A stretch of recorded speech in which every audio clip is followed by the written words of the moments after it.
Hey everyone, welcome back to Modern Retro Gal. My name's JL, and today we are doing this absolutely gorgeous and stunning fall bridal makeup with a glamorous deep red lip. It is easy and attainable for anyone to do. Even if you're a little bit more of a makeup novice, I have a lot of tips and tricks in this video to help you out. I have been doing bridal makeup for many years. Not the first time I did bridal makeup. Makeup was way back in 2002. That's right. Makeup trends have changed just a little from then. So I have learned all the things. So if you are new to my channel, again, my name is JL. I am a cruelty-free YouTuber, so all of the products that I use and recommend are cruelty-free. I do specialize in makeup that is a little bit retro, a little bit modern, and especially focusing on makeup tips and application for women in their late 30s and into 40s and beyond, because that's what I am. I'm a 40-year-old woman, so I do my makeup much differently than some of the younger YouTubers out there. So that is what you're going to get from my channel. I would love to have you as a subscriber, so be sure to click that little subscribe button down below. When the little bell pops up, it's always great to have the notifications for every time I upload. That way you will never miss out on a video. Are you ready? Because I'm ready. So let's get into the how-to, the tutorial on how to get this glamorous, beautiful fall bridal makeup started. One thing that I always like to do is have the lips nice and moisturized, so that way by the time you are ready to get to your lipstick phase,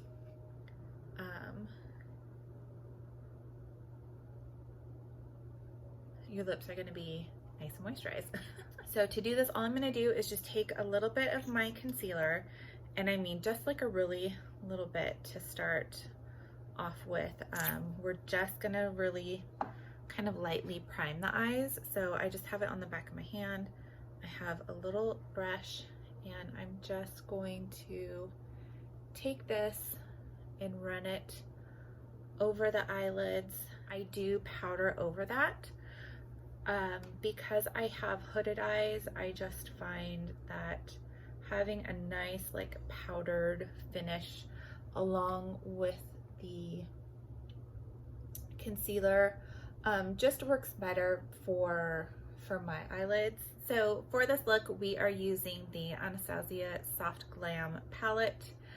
This will be the only eyeshadows that we're using for this look, so it makes it really easy. So if you don't have this, this is probably the main item plus the lipstick that you will need for this look. You probably have everything else most likely in your arsenal. So if you don't have this yet, or this specific lipstick color that I'm using and you really like it, these will be the two major purchases that you will need. So now that our eyes are nice and primed, I'm going to go in with the first shade called Tempera. And I'm just going to go ahead and use the brush that they have included, and I'm going to go into that color, and we're just going to dust this all over the lid from lash line to brow bone. And then the first shade that we are going into in the palette for our crease is called Burnt Orange. It kind of looks like a pumpkin spice latte. I thought it was kind of perfect for fall.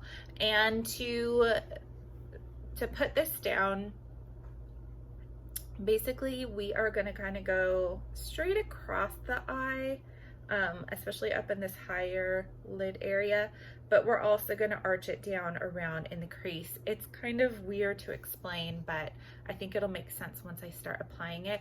And I know this sounds really weird, and a lot of other makeup artists are probably going to look at this like, why is she doing it like that?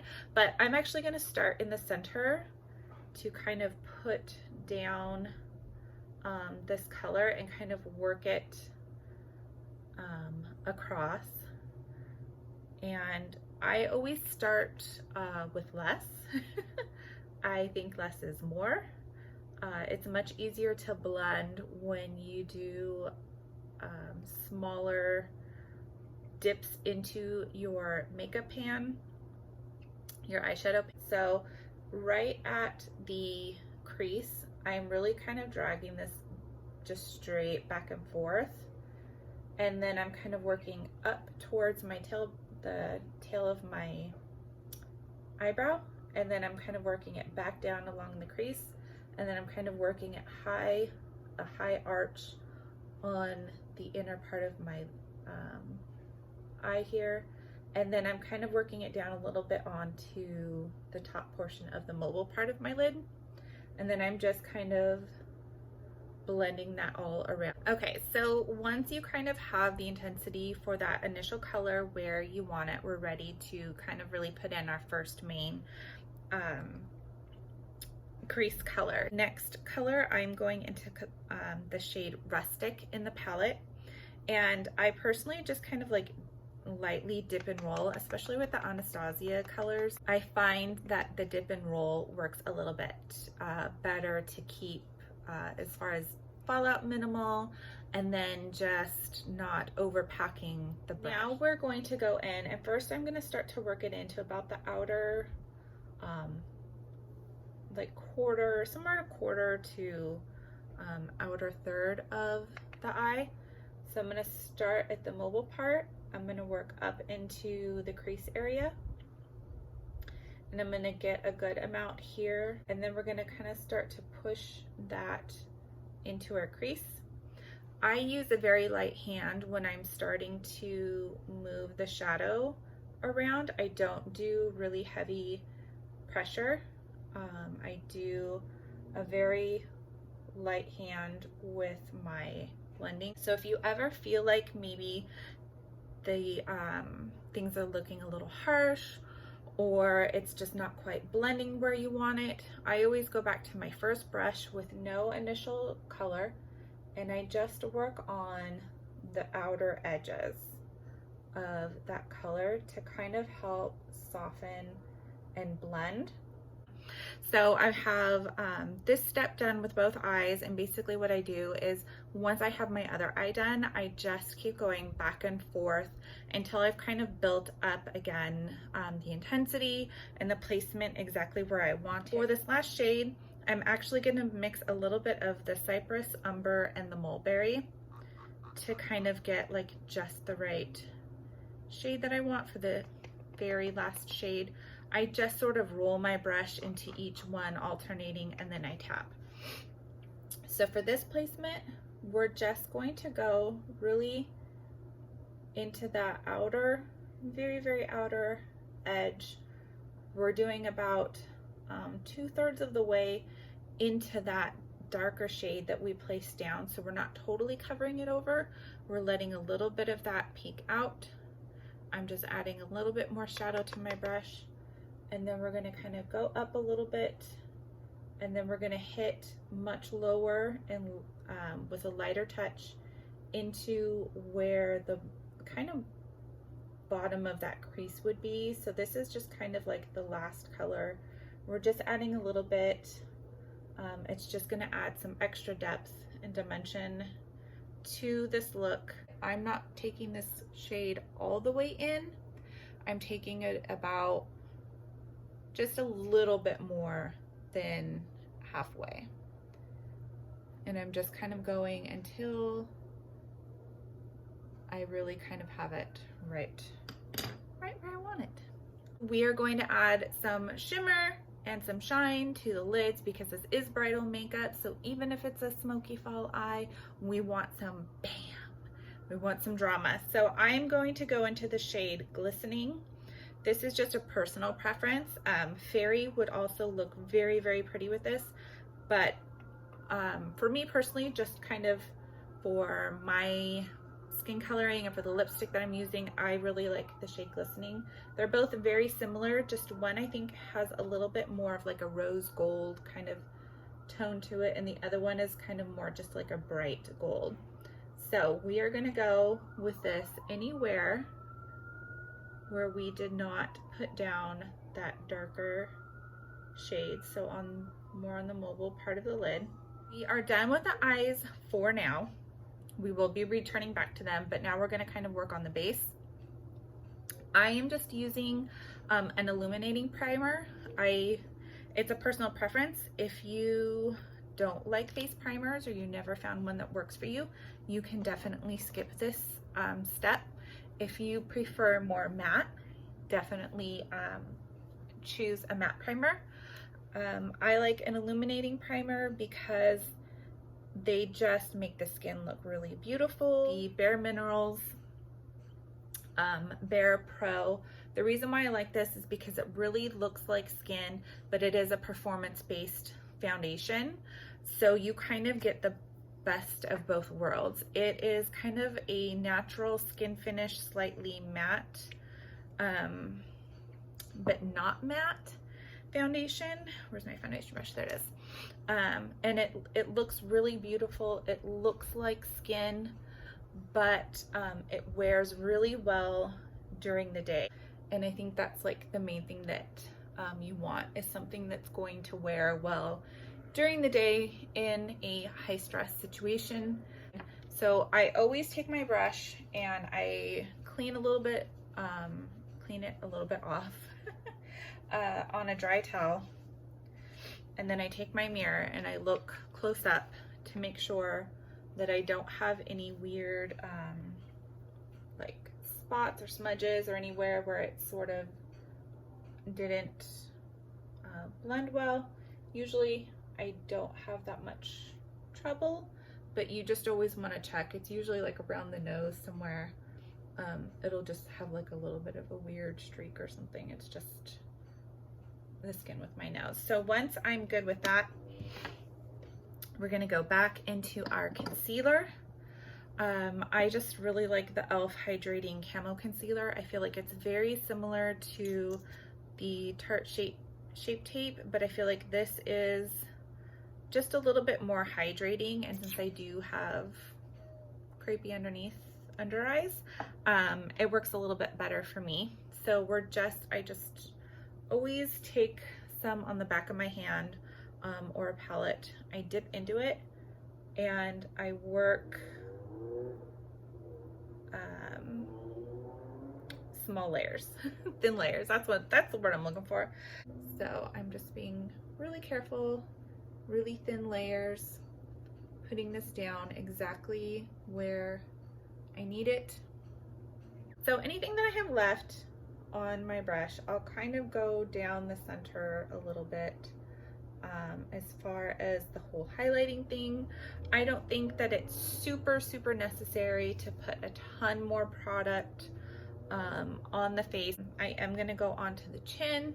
I do have a little bit of a breakout over here, so we're just gonna kind of work to conceal that guy a little bit more.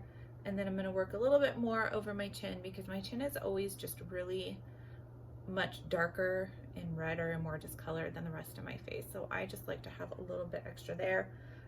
As women, we tend to be a little bit redder around the nose.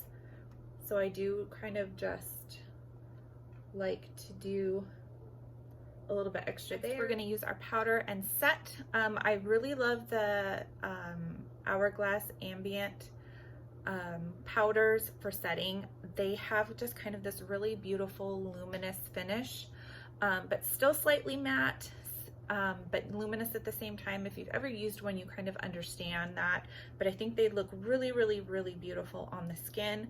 So what I do is I will just kind of pull down and see if I have any pooling in my under eye in the creases, and I don't, so I'm going to go ahead and powder that really quickly. These also do not make my under eyes look dry or crepey at all. So that one looks really good. So I'm going to go ahead and powder that really well. And because these are such a light, finely milled but pressed powder, I can really kind of go in with quite a bit of product and really just get in there and make sure that I get my makeup nice and locked in. So I do like to do some contouring / bronzing when doing bridal makeup. You just want that full dimension on the face. So I really like the Lorac Pro Contour Kit. So I'm actually going to use the medium.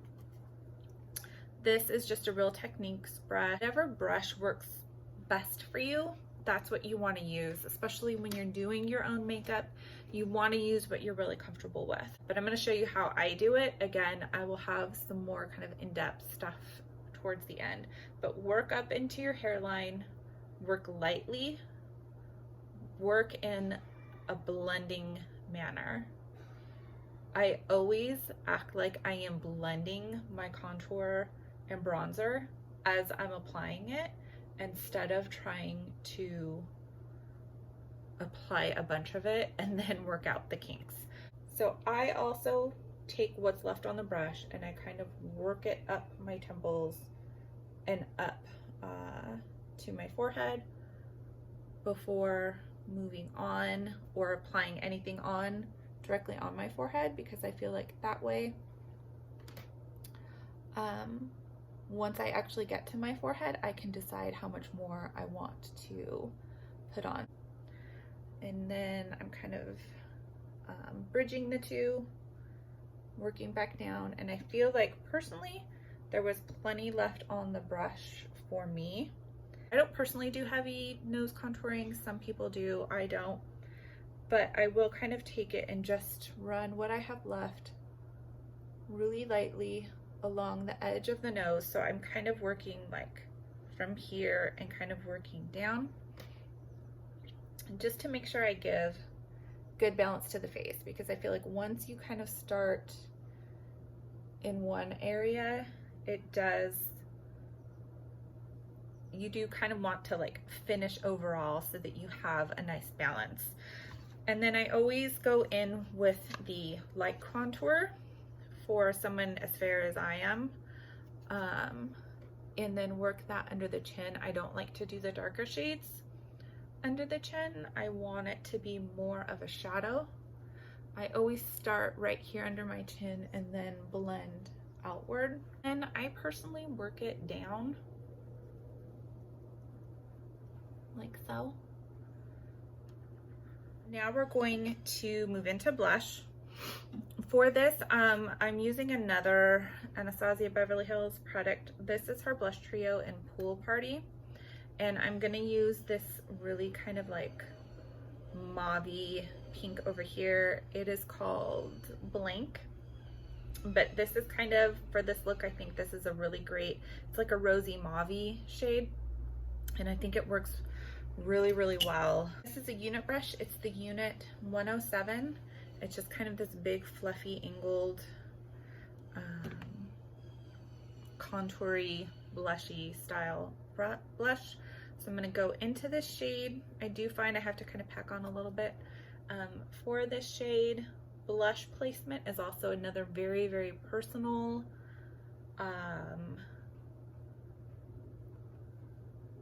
thing. I don't know what word I was looking for there. I feel like the placement is very personal. It depends on your face shape. It depends on what you're comfortable with. If you ever feel like you've gone too far with your blush, you feel like it got away from you, you can take your powder, your setting powder, or you can take one of those shades in the Lorac contour, and you can just kind of take it and work around the edges, and it will help to kind of take down where you went too crazy. If you feel like you went too crazy all over, you can just kind of blend over with what's left and take it over the top, and it'll just kind of take down everything a little bit more. I'm going to do eyebrows off camera. If you have a shape that you love, that's what you want to do. So that's why I'm not really going too in depth into it. I do have an older eyebrow video that I will link below where I do my eyebrows. So I'm going to go ahead and do these, and then we'll come back and finish the eye. Okay, so I am back with eyebrows on. A couple of just things that I do want to mention about eyebrows is I could spend hours doing my eyebrows. I love it. you know, you're always going to have one eyebrow that's a little bit different. So I always say unidentical twins because typically they look fairly similar enough that you can tell that they're twins, but you can kind of see some of the differences. So mine are by far not super perfect, but they are good enough for today, so I'm happy with them. So now we're going to return to eyes and finish them up. We're going to start with a little bit of the burnt orange, and I just tap it in, and then I don't go in there and scrub, but I lightly connect to where the eyeshadow at the top of my lid begins, and then go down and under, and I just follow along underneath my eye. I kind of stop just before the inner part of my eye, only because I feel like it makes my eye look very small and closed in if I go ahead and continue it all the way inward. This time we are going to go into the shade Rustic, and I'm just going to tap really lightly in there. And this time I'm going to try and focus more on the lower lash line going across, like right at that top edge, instead of kind of smoking it out, just to add a little bit of depth to that color underneath there, and just to kind of match the upper lids a little bit more. So now what I'm going to do is I'm going to clean up a little bit that tear duct area. I don't know what to call it. I can't think of right now. I should have a Q-tip to do this, but I'm just going to use my fingers because I forgot. So I'm just going right at the top, where like you would tight line or line the tear duct line. I can't think of what this part of the eyelid is called. So I'm just kind of wiping away any shadow that I may have buffed on there. So we're gonna move on to liner now. So the first thing that I'm gonna do is I'm actually gonna tight line just my upper lid. I am going to use a dark brown. This is from 100% Pure. I really like the staying power and the lack of transfer from the upper lid to the lower lid. So to tight line, you're just gonna go, it feels really weird, but you're gonna go underneath the lashes, and you're just gonna follow along, working that onto the lid, into the lashes. So now we're going to do some actual liner. I'm using the Glossier Pro Tip Black Liquid Liner Pen thingamajigger. I am not doing a winged liner. You absolutely can if you want to. I have, especially on my right lid, very, very hooded eyes, so it does not work. I always start in the middle of my lid and work down, even when I'm not doing a liquid liner or a winged liner. So we're going to start here, and I try to start thinner with my liner, because once you go thicker, it's extremely hard to fix that. So I try to go thinner, and then I do it, the closer to the inner part of my lid I get, the thinner I try to go with my liner. And again, pre-wedding practice is where you are going to find exactly the thickness that you like the best with this look. Okay, so we are back. I ended up with a little bit of a bugaboo on this side, but that's all right. I don't think it'll be that noticeable on camera. So now we're gonna do some mascara. Before we do, I do always recommend curling your lashes. Whether or not you decide that you want to try and do false lashes is totally up to you. I am going to do them for this look. I'm just using this one from Essence. It's called You Better Work. It's the Length Definition Mascara. It's supposed to be gym and waterproof. I do find that unless I'm wearing a lot of eyeshadow, it will transfer. Okay, so we are back. This is how the eyes would look just with mascara. Again, I know it's a little bit more difficult on camera to really see it. One thing that I do want to mention about lashes, let me quickly show you the ones that I picked up. So these are the Ardell 110s. So you can see they're just kind of, they look spiky, but really they're just kind of fluffy.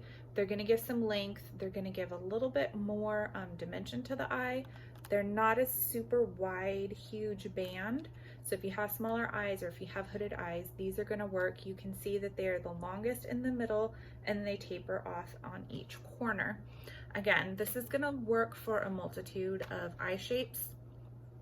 And I think that something like this is just a better option than some of those really big, huge, fluffy lashes, which can look really beautiful, but unless you have the right eye shape, I just don't think that they work for everyone. And if you're not used to wearing false lashes, then it can be problematic. So what I want to say is, do not feel like you have to wear false lashes on your wedding day. You will look just as beautiful with or without them. People will think you look amazing with or without them. People probably won't even, if you are wearing them, comment that you're wearing them unless you're wearing something really like super dramatic.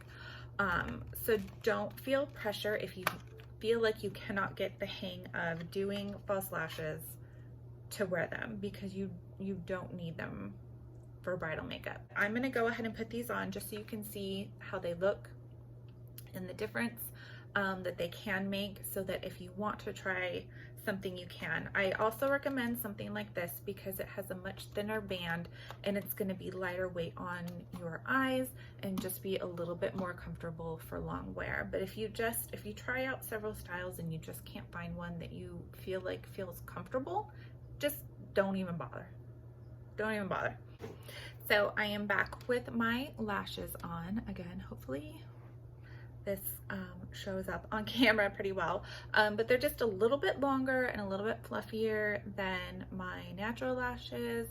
And so again, I think something like this is really great for a beginner. Oh, one more thing we're going to do, final step, is I just take a little bit of like a champagne pinky nude liner, and I just like to go in to the waterline because everything is so dark and smoky, just to kind of brighten that area. We are going to move on to lips. That is the final part of this makeup look. So I'm just gonna blot whatever is left off of the lip balm that I put on earlier at the beginning. You don't want to be too rough, you just want to blot. So we are doing a very glamorous deep red lip with this. I think it's beautiful for fall. I think a dark red, deep red lip is beautiful for bridal makeup. You know, obviously you have to be a little bit more careful with the kiss, but it's okay. It's not that big of a deal. I am using a liner and bullet lipstick for this. You could find something in a liquid lip if you prefer that for longer staying power. I just don't like the way they feel on me, so this is what I'm using. I got this NYX. It is called their Slide On, Glide On, Stay On, and Definitely Turn On Waterproof Extreme Color Lip Liner. The color that I got is, what does it say again? Brick House. So I'm actually going to use this to line and fully color in my lips because it is kind of a long wear lip liner. It's going to help grab onto my lipstick and keep it on longer.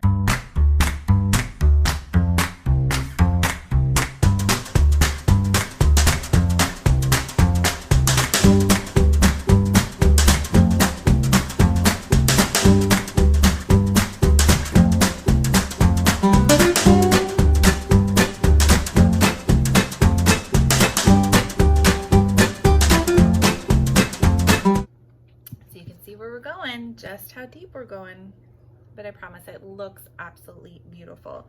So next, this is my favorite company for lipsticks. It's Besame Cosmetics. I've done videos with them before. The color that I'm using is Noir Red. This is a red from the 30s, I believe. It is very, very deep, but it does look beautiful on, especially for this look. I feel like somebody was coming up behind me. So we're just gonna apply that now.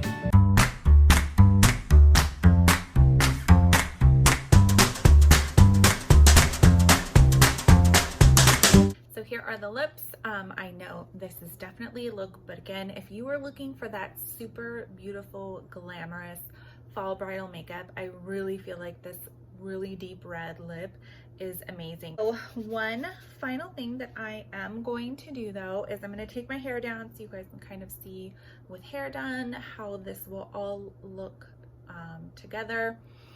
And I'm telling you, this is a really, really great lip liner. Normally this lipstick has a little bit more slip, but with this long wear liner that's super inexpensive, it really helps kind of grip onto the lipstick a little bit better. So I will be right back and I will show you with hair done how amazing this all looks together. Okay, so here I am back with hair done and a little bit of jewelry so you can see how it looks all put together. Again, it is like just one of my favorite looks for bridal makeup. I think it's absolutely beautiful. You can definitely add highlight to the face if you want, but with all the products that I used, I just feel like, especially that what's it called, the ambient, the Hourglass Ambient powder, I think it just gives like the most beautiful glow. One thing on the contouring, I am writing a blog post with some additional tips for doing your own bridal makeup, one of which is going to be kind of extensive look at contouring for different face shapes, understanding your face shape, where you should put it. I wouldn't worry a ton about it, but I am gonna link that blog post down below. So I do recommend checking it out if you're a little bit more novice at contouring.